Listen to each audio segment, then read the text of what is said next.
What are the similarities and differences between a European river cruise and a Mekong river cruise? I'm Gary Bembridge. This is another of my cruising tips for travelers. I'm currently cruising on board Cross Europe Indochine 2 down the Mekong, and I want to share with you things that struck me that are the same and different from going on a European river cruise, starting with this one.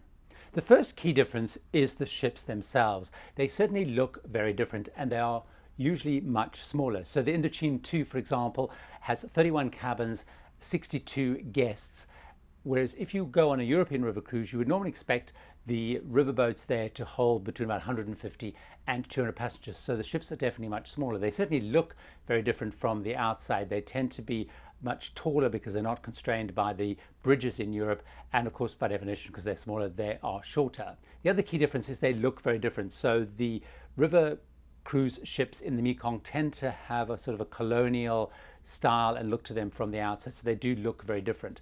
However, where they are similar is once you are inside. So although the decor is different, again, often harking back to that colonial look and feel, like other river cruise ships in Europe, the facilities are very similar and of course relatively limited because of the size of the ships.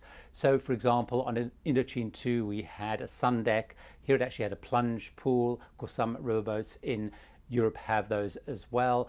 Lots of space to sit outside. There was a key lounge which has a bar, which is where you have your briefings, and that's real sort of social heart of the ship. You then have a restaurant which is open seated dining, open 3 times a day, breakfast, lunch and dinner. It had a massage room on board this ship. Of course, some ships in Europe will have a fitness center or a similar kind of facility. So you'll find once you're inside, the ships are pretty similar in terms of the range of facilities, but they certainly look very different and are much smaller.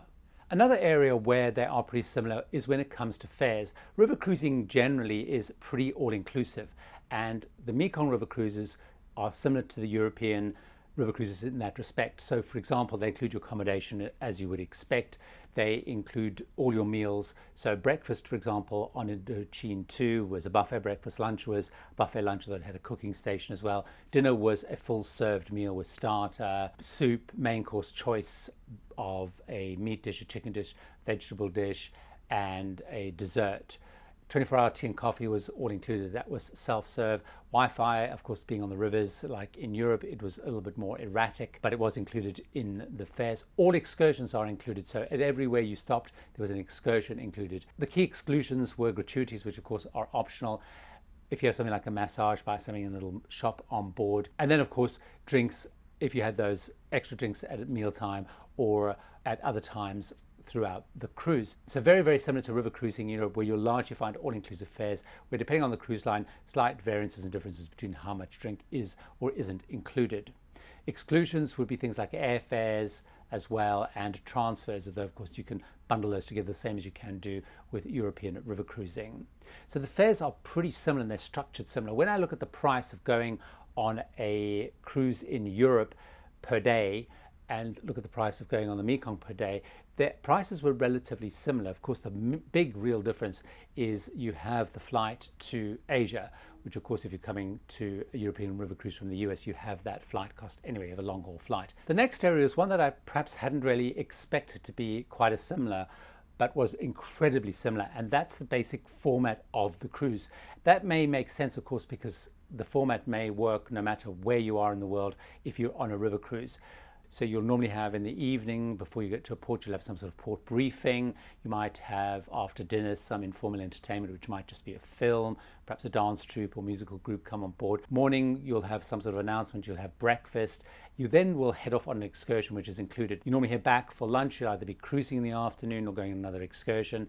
And you'll normally also be docking or mooring somewhere in the evenings. So very, very, very similar process. It's relatively structured like river cruising in Europe, so the day is pretty laid out. So when you look at the daily program, there's not lots of choices of options, things to do.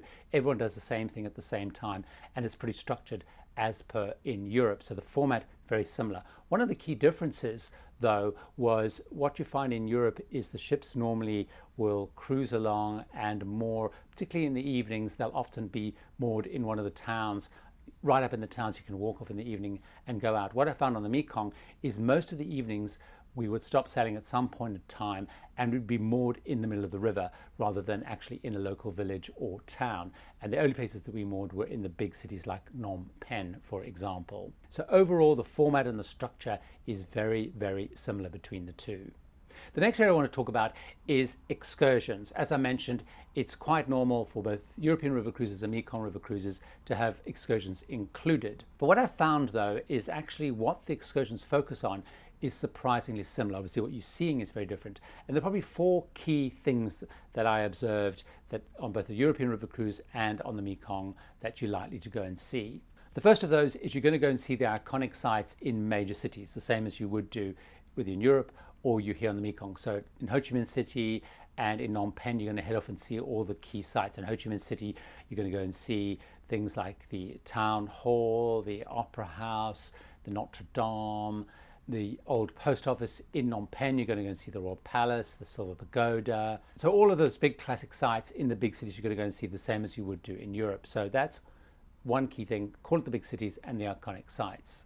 The second group of excursions are once you head out into the smaller towns or villages, where these excursions tend to focus much more on how people live. So you might go to farms, you might go to handicrafts, produce markets, and you get a slice of how people live. So on the Mekong, for example, we went to lots of local markets.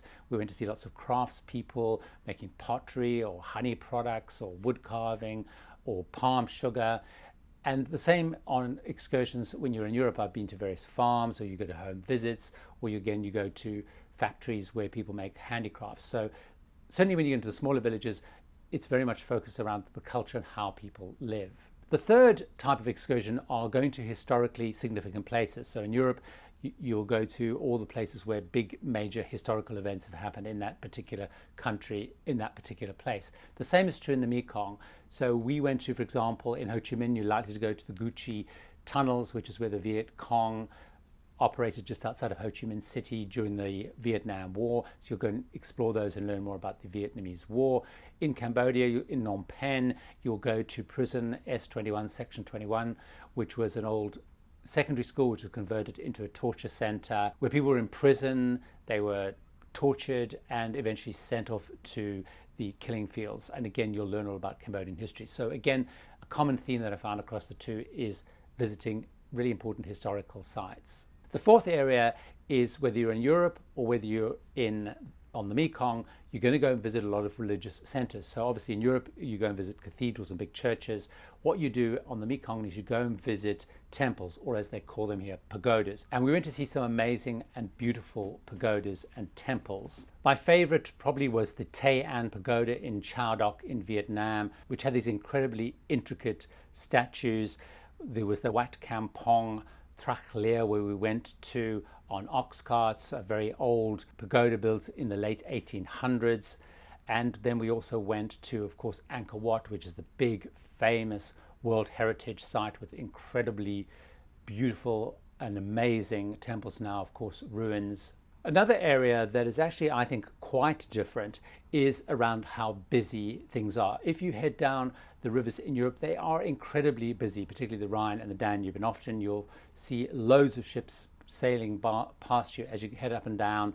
And often when you're docking, in many of the key places, the ships are often docked next to each other and backed up. So lots of people, lots of tours out in town. Certainly on the Mekong, that's very, very different. We did see one or two other ships along the way, but for most of the time we felt like we were the only passenger ship on the Mekong. So you don't, when you get off at different stops, see loads of other tour parties. The only time that we saw more tour parties were, for example, in Phnom Penh, because many of the cruises will stay more than one night, so there's more of a chance to see people. So definitely it feels much, much quieter on the river, and it feels a little bit more special and a little bit more unique. Another key area which I think is broadly similar is the passengers. So the passenger mix on the Mekong does seem to be a very similar passenger mix to those on European river cruises. So it does tend to be a little bit older. You have people in your 50s, 60s, 70s, lots of couples traveling together. The ship's really designed for a couple's experience. I actually came on this as a solo passenger, and I was the only solo passenger on board. It was mostly couples. Of course, there's some extended groups and sometimes bigger groups of people who were traveling together, I guess, through a travel organization or a group. So very much the same sort of passenger. Again, quite a diverse mix. Being on across Europe, it tends to have a much more European focused passenger mix. So there was French, there was some Spanish, there was English speaking people, mostly from the UK, there was some Japanese English speaking. Of course, once you head into other cruises, you're going to find there's perhaps more Americans, Canadians, and Australians. So very, very similar mix to European river cruising. A river cruise in Europe, a river cruise in the Mekong, both are incredible experiences for different reasons. I loved my time in the Mekong and was quite surprised because I hadn't expected quite so many similarities to the way that European river cruises run and the way that Mekong River Cruise runs. Hopefully you found that interesting and helpful. I have loads more videos about river cruising, Mekong River cruising, ocean cruising, so why don't you watch another one of those right now.